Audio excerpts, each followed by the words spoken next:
Alex woke up dreading the day ahead. Staring at the paperwork on his desk, he wondered if this was all life offered. As the playwright Woe Soyinka asserted, you cannot live a normal existence if you haven't taken care of a problem that affects your life and affects the lives of others, values that you hold which in fact define your very existence. He knew there must be more than this repetitive grind, but to break out of it, he first had to understand what did he truly value and why did it matter. As the Greek philosopher Socrates said, the unexamined life is not worth living. We've all pondered those big questions. What gives life meaning? How do values shape us? We would delve into the concept of creating value. We will look at various types of values, including moral, ethical, and aesthetic ones. We will discover the reasons we hold these values and where they originate. You will gain useful insights for recognizing your own fundamental values. As Alex discovers his, and let's uncover the values within you too, because only once you know what matters most can you live a life of purpose. When we discuss products and services, we often associate value with money. However, value is more than just a price tag. It encompasses not only the cost people will pay for unexpected benefits, but also what an item does for its owner and its importance to others. It goes beyond physical attributes and can carry different meanings for different individuals. The root meaning of value traces back to Old French, where it meant worth, price, moral worth, standing, reputation. A person's values are the core principles they hold dear and follow in their actions. These principles help them decide what's most important in their lives. Values describe the qualities we aim to embody, how we treat ourselves and others, and how we interact with the world. They are like our guidebooks for how we shall act. The term values is often associated with things that are excellent, desirable, or worthy.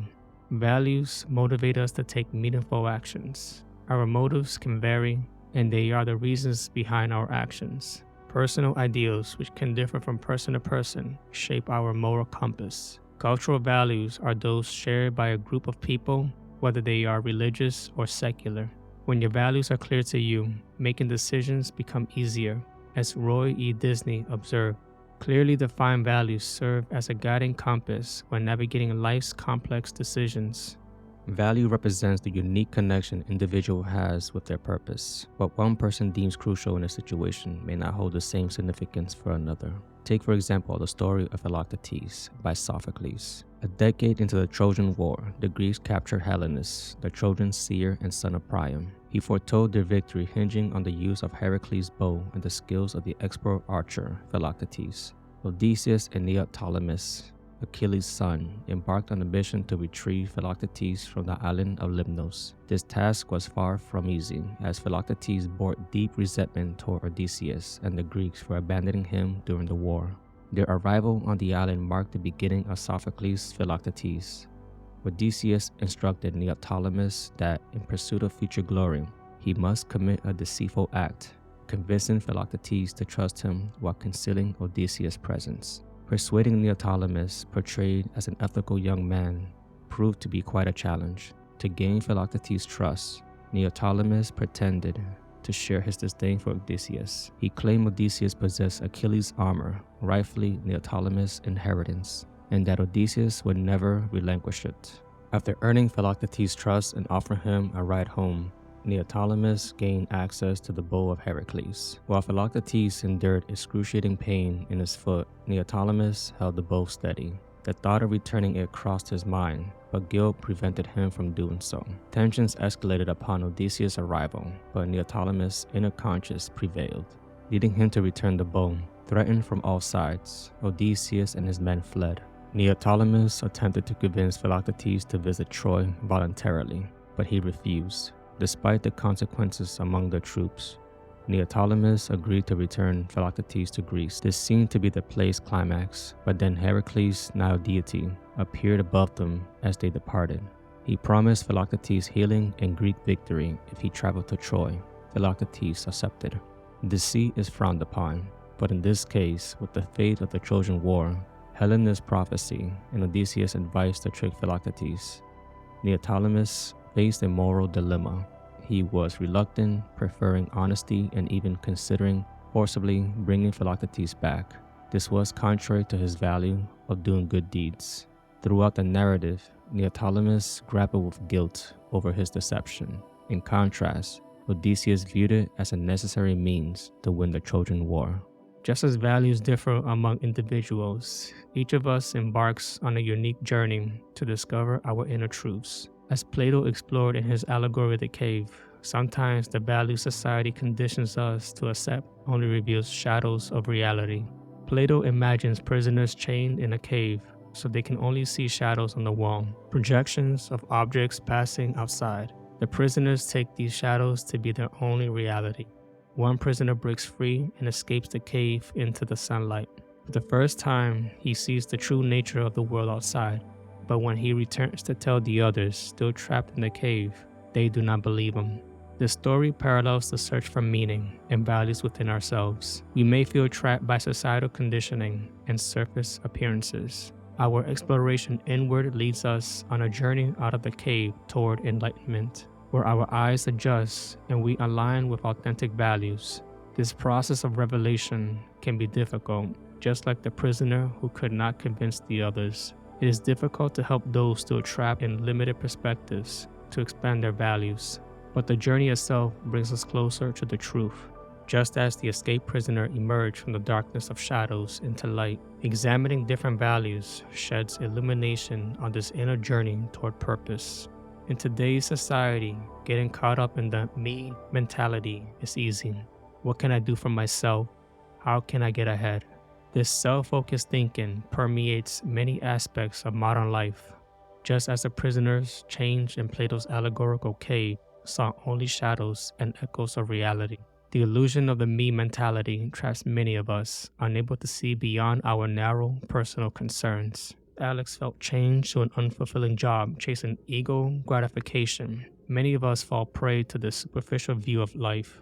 But behind these desires, Alex shared the same core human needs we all have: to find meaning, connect with others, and express our authentic selves. Alex realized that this me mentality causes us to focus only on the shadowy projections of success, high-paying jobs, prestige, fame, and material goods. These cater to the ego but obscure our inner truth.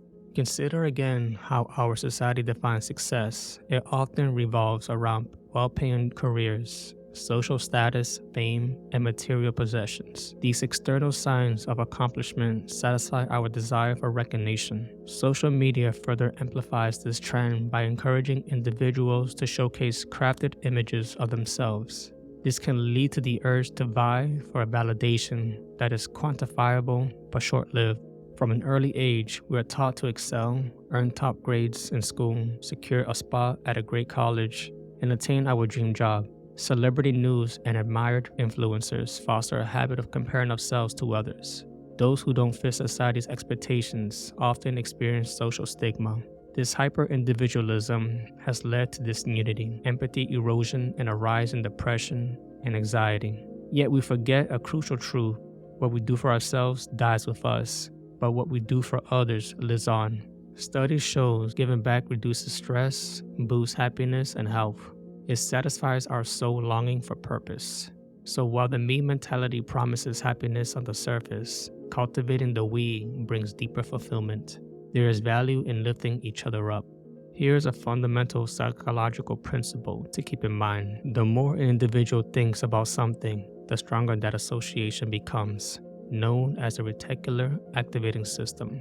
The more and more of something they see, are aware of, the more significance it holds and influences their actions. Incorporate all our ideas. They place a high value on them, which are ego-driven. Therefore, the RAS seeks confirmation and support for their existing worldview. In other words, confirmation bias. They make up their own world and live in it. Therefore, it's dangerous to have a negative internal dialogue. When Alex heard theories that contradicted his preconceived notions, he felt skepticism, a natural reflex driven by confirmation bias, our tendency to seek a validating evidence. As the Chinese philosopher Lao Tzu stated, "Watch your thoughts, for they become words. Watch your words, for they become actions. Watch your actions, for they become habits. Watch your habits, for they become your character." Essentially, you are what you believe yourself to be. This highlights a problem in the United States where there's a strong focus on individualism, valuing independence, uniqueness, and self-reliance. These values have their benefits, such as celebrating diverse ideas, self-expression, and personal growth. However, they also have downsides, including increased division, reduced empathy, a sense of disconnection, and higher levels of depression and anxiety. Early in life, success often seems synonymous with getting top grades in school, gaining admission to a prestigious university, competing for well-paying jobs, worship of celebrities, comparing ourselves to others, and owning expensive possessions. Society often stigmatizes individuals who cannot achieve these goals or work in less glamorous positions. As a result, the prevalence of these cultural norms encourages more people to adopt this value system. At a cultural level, through institutions such as family, education, and government, there is a shared effort to promote social values and the idea of self-improvement by combining our conscious and unconscious aspects, a process known as individuation. This means that when individuals go through this self-improvement journey, they become better members of society, benefiting our culture through increased goodwill among people. In many Western societies, a common moral shortcoming is the tendency to view things as black or white without recognizing the shades of gray in between. This relates to the well-known human tendency to see actions as either good or bad. When we categorize thoughts and behaviors into these two opposing categories, it helps us understand the importance of distinguishing extreme behaviors, such as excessive pride. Humans often exhibit extreme behaviors when left to their own devices. As a result, the negative aspects of excessive pride stand out more in our collective awareness because of the significant harm it can cause compared to its positive aspects. As the writer H.G. Wells reflected, we enjoy warmth because we have been cold. We appreciate light because we have been in darkness. By the same token, we can experience joy because we have known sadness. For example, we often notice a sense of vanity, a focus on our appearance, physical abilities, or social status. Another aspect linked to vanity is stubbornness, where someone refuses to admit mistakes or hold their ground. The final dimension of pride involves exclusion, where someone may ignore or belittle others they consider unworthy. However, it's important to note that pride itself is not negative. It's only when someone leans hard into these negative aspects that problems arise. Pride can also have positive qualities, such as fostering self-respect and finding joy in one's honest efforts and achievements. Nietzsche's central argument in Thus Spoke Zarathustra serves as a foundation for this opposing viewpoint. The author describes a phenomenon referred to as passive nihilism, where traditional values lose their influence, leading to a sense of resignation from life and societal responsibilities. Nietzsche famously proclaimed that God is dead. He believed that individuals who were characterized as weak and resentful shaped the prevailing moral norms. These individuals, Nietzsche argued, promoted submissive and conformist behaviors because such implicit ideals served their own interest. Because of this, the author rejects the idea that someone needs to replace or transform conventional moral standards, as it would otherwise lead him to the Übermensch framework known as Superman. According to Freud's theory, traditional moral standards clash with our inner desires, known as the id.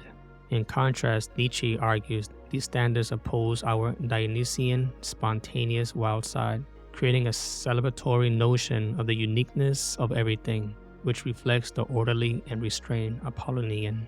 Sigmund Freud explores the origins of guilt in his book, Civilization and Its Discontents. A relatively strict and vigilant conscience is the very sign of a virtuous man, and though saints may proclaim themselves sinners, they are not so wrong. In view of the temptations of instinctual gratifications to which they are peculiarly liable, since, as we know, temptations do but increase under constant privations, whereas they subside, at any rate temporarily, if they are sometimes gratified. A dread of authority and a fear of the superego. In the first case, one is compelled to forego gratifying one's instinct. In contrast, in the second, one is compelled to face punishment, since it is hard to conceal the persistence of prohibited wants of one's superego. Our understanding of right and wrong, which has deep roots in our nature, develops as we learn to control our impulses.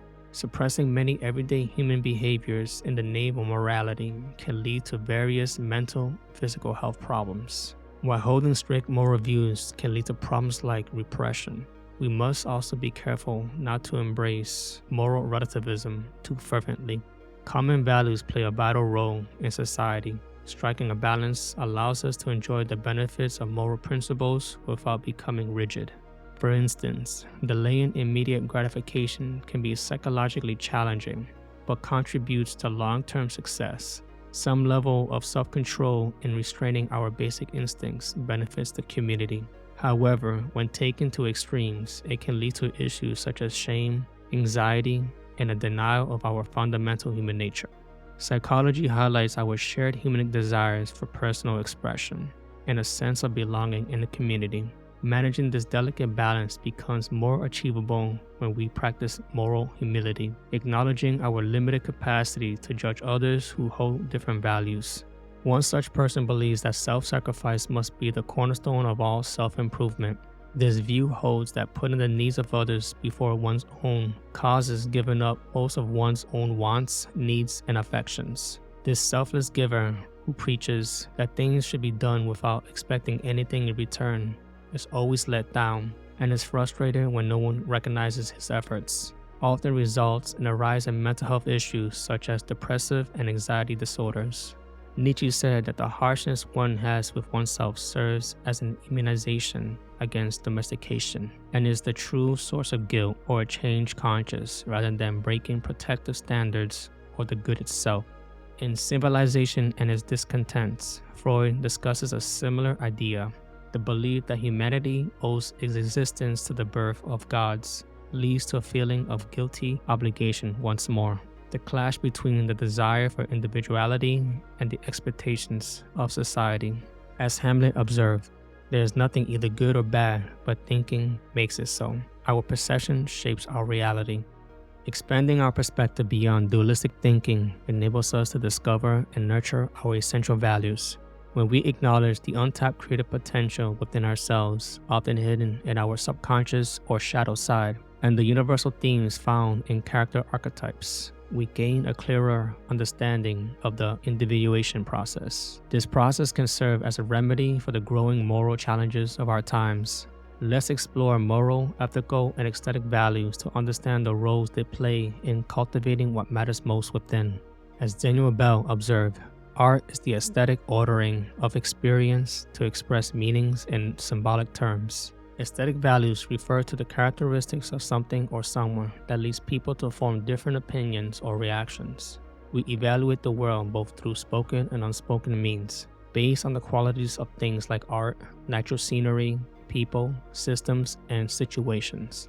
These evaluations can reveal our moral and ethical judgments about the objects and ideals or result from our observations of the natural world, influencing our perception of whether they are good, bad, or convenient. For instance, consider the emotionally charged, impressionist paintings of Van Gogh compared to the serene, contemplative water lilies by Monet.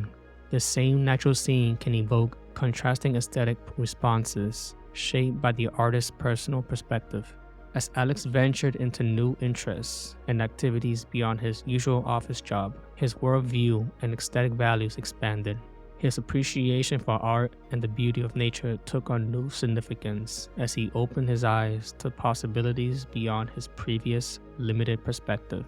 Exposure to different cultures taught Alex that aesthetic values are subjective and can change as we gain understanding.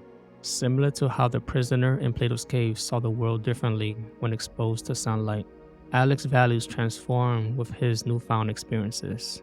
Aesthetics is a branch of philosophy that examines the experience of beauty and art.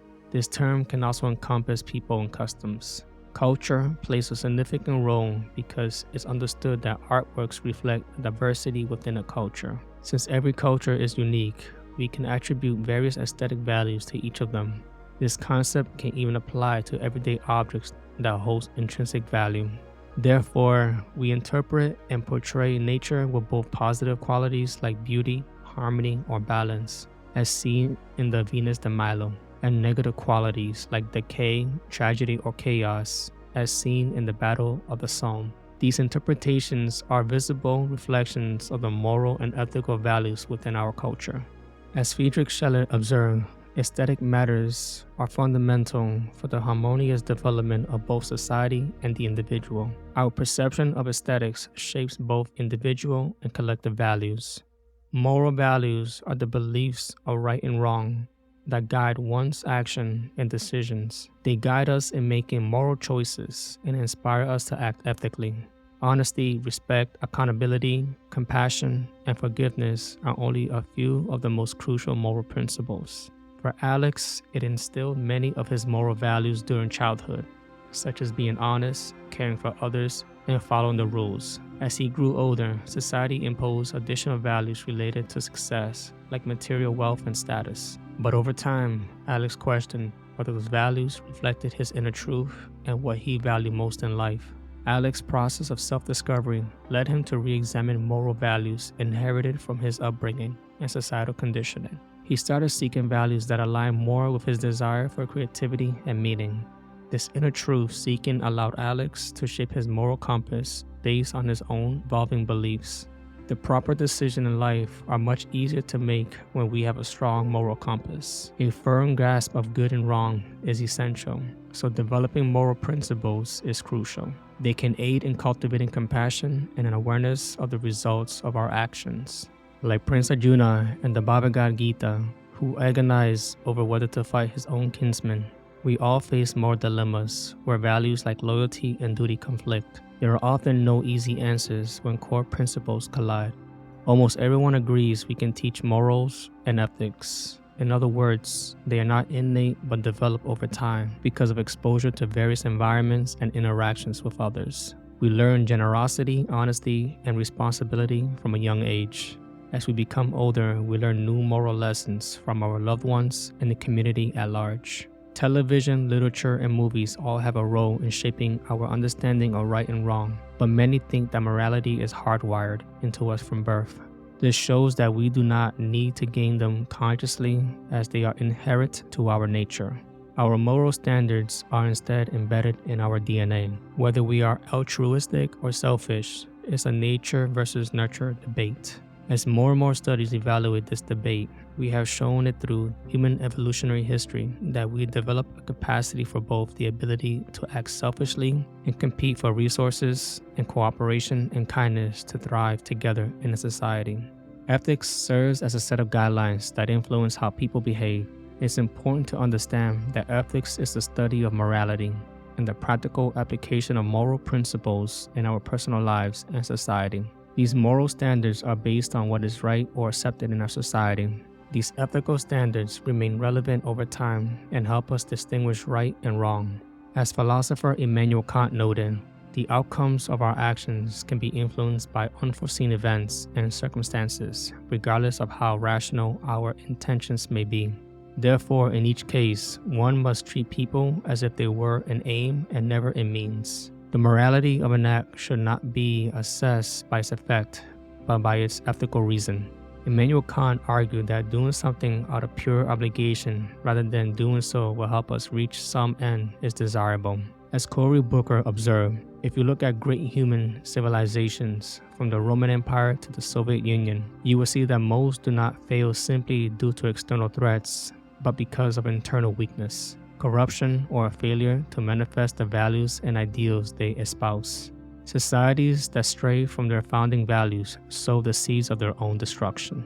What is the distinction between moral and ethical values? Moral values represent the accepted principles of right and wrong within a group or society. Our upbringing and societal influences shapes them, instilling ideas about what makes up good or bad behavior from an early age. These values can be rooted in cultural, religious, or philosophical frameworks and includes virtues such as honesty, loyalty, and respect for life.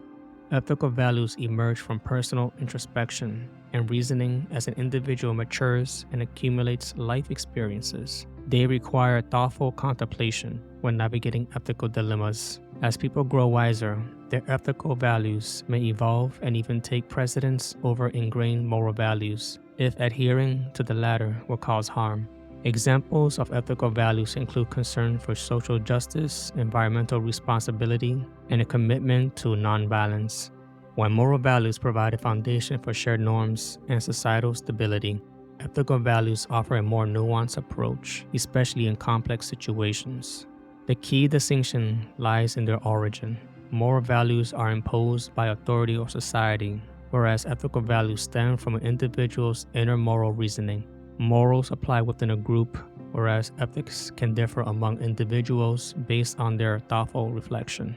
In summary, morals represent the ingrained customs of a community, while ethics entail the deliberate applications of values. Ethical values uphold fundamental moral principles, but also allows for exception in exceptional cases. The essential difference lies in their source, society versus the individual's conscience. As Albert Schweitzer asserted, a man is truly ethical only when he obeys the compulsion to help all life which he is able to assist, and shrinks from injuring anything that lives. Ethics calls us to look beyond norms to a higher duty of compassion. Now that we explore key distinctions between moral, ethical, and aesthetic values, let's trace the origin and evolution of our value systems throughout history. As we've seen with Alex, identifying your true values is only the first step. Living by those values can prove even more challenging. Though excited by the prospect of change, Alex soon faced difficulties, acting on his own desires for creativity and adventure. The concept of morality traces its roots back to ancient times, beginning with animism. Animism, which is the belief that everything in the physical world, including humans, possesses a soul, laid the foundation for our understanding of right and wrong. According to animism, not only people but also animals, plants, rocks, rivers, weather systems, human-made objects, and even words were thought to have a soul. Our ancestors from the distant past followed this belief system, and many remote tribes around the world still practice it today. Within this framework, totems and taboos distinguish behaviors considered sacred. Violating these sacred rules could lead to punishment as ostracism or even death. As time passed and we enter the Bronze Age, a mythos religious system emerged, blending with the beliefs of various cultures and incorporating many gods. These gods often played roles in creation myths and were linked to an afterlife associated with different natural objects and phenomena. These divine beings not only influenced ethical standards for living, but also kept elements from animism, such as the concept of the soul. The rise of monotheistic faiths, like Judaism, Christianity, and Islam, in contrast to polytheistic religions, resulted in the transmission of moral teachings from God to the faithful. In the wake of the scientific revolution and the Age of Enlightenment, some people looked to other philosophical systems for guidance as they established their core principles. Alex identified the values passed down to him by his family, culture, and society. However, as time passed, he wondered if these values genuinely reflected his inner beliefs. This led him to think about developing his own set of values instead of adopting those he had inherited. Alex's personal journey is like humanity's evolution in values, transitioning from blindly following inherited moral systems to seeking meaning through self-reflection. In the same way that moral values evolved from animism to monotheism and philosophy, Alex aimed to create values that resonated with his own conscience. Before revealing the type of core values to adopt and practice in one's life, it helps to distinguish what values are antithetical, anti-values. The ethical and moral standards of their society shapes people's actions. Behaviors that run counter to these norms are antithetical, representing a contrast to these principles. Concepts such as fairness, loyalty, gratitude, and community can clash with these harmful beliefs. When we introduce anti-values into discussions about values, we open the door to a variety of interpretations. We might discover symbolic meanings for words, much like how we often associate Dionysus with wine. Viewing life through the lens of simplistic good versus evil dichotomy is akin to being confined within Plato's cave, unable to perceive subtlety. To attain a more enlightened understanding, we must explore ethical complexity that transcends these binary notions. The meanings of words are vast because of their capacity to carry symbolic and metaphorical connotations. What someone else in your area or group sees as a good thing, you might see as a bad thing. For instance, We might see disobedience as a heroic act in situations marked by slavery and submission. I will provide the following illustration to further explain what makes up an anti-value. In classical Greece, the Greeks had a strong dislike for hubris. Many crimes, including rape and disrespect of the dead, were considered being committed by those who were too proud to admit they had done anything wrong. The Greeks did not view pride and vanity as sinful in and of themselves, but they did stress moderation. Like any other sin, pride might become hubris only when taken to extremes. They viewed both food and alcohol in the same light. It was not acceptable to go to the extremes. For instance, the ancient Greeks valued physical prowess and mental acuity in several of their matches. Both teams were competitors. It was not bad if one's pride did not consume them or harm others. Yet Dr. Faustus' insatiable thirst for power and pleasure led him to sell his soul to the devil, an act of excessive pride that led to eternal damnation when the 24 years were up.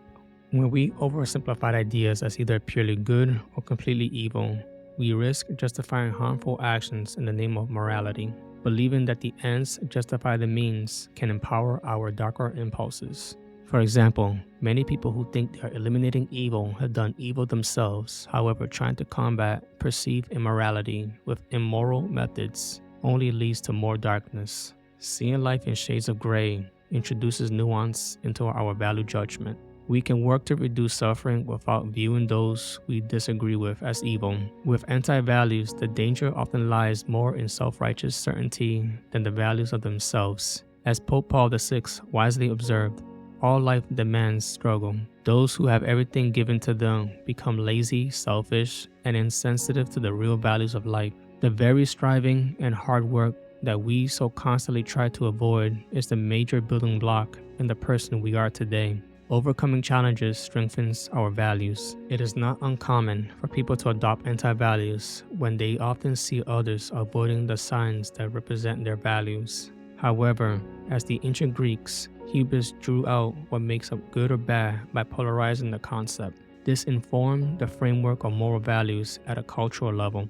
In society, individuals often have beliefs that differ from established ethical codes, like those found in religions or a culture's philosophy. Trying to equate values with their opposites, or a person's unique life experiences and external factors, always influences anti-values. One common comparison revolves around the concept of hubris. Societies create rules and social taboos to address extreme behaviors or anti-values such as excessive drinking, extravagance, or corruption. These issues are often tackled and taught through education. However, sometimes certain institutions adopt and promote harmful values that can have a detrimental impact on society. As Marshall McLuhan observed, all media exists to invest our lives with artificial perceptions and arbitrary values. We must know how outside influences can distort our values.